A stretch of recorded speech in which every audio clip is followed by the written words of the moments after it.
میں شروع میں تبلیغ میں لگا تو ایک پٹھان نے بیان کیا، میں چھوٹا سا پٹھان تھا، وہ 25-30 سال 25-26 سال کا ہو، تو وہ اردو بھی اچھی طرح سے نہیں بولتا تھا، تو امیر صاحب نے کہا کہ جی بیان کرو، تو میں نیا رہتا پہلی دفعہ گیا جماعت میں نے کہا امیر صاحب کا دماغی توازن میں کہا ٹھیک نہیں ہے، یہ تو بیچارہ اردو بھی نہیں بول سکتا، اس کو کہتا ہے بیان کرو، اس نے کیا بیان کرنا ہے؟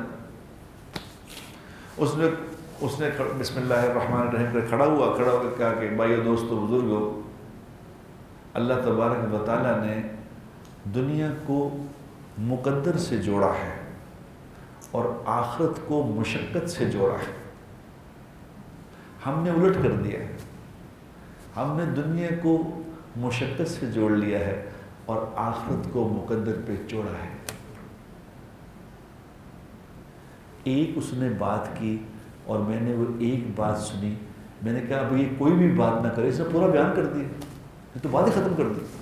جس کو ایک بات یہ سمجھ آ جائے کہ ہم نے کہاں محنت کرنی ہے اور کہاں نہیں کرنی، تو مسئلہ ختم ہو گیا۔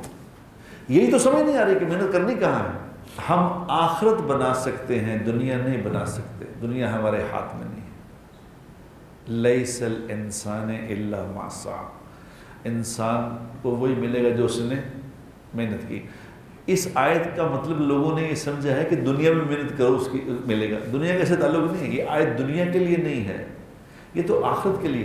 دنیا تو کوئی بنا سکتا ہی نہیں، کسی کے بس میں ہے نہیں، یعنی یہ اتنی کم عقلی کی بات ہے، جو چیز میرے بس میں نہیں ہے میں اس کی محنت کر رہا ہوں، اس میں کر ہی نہیں سکتا۔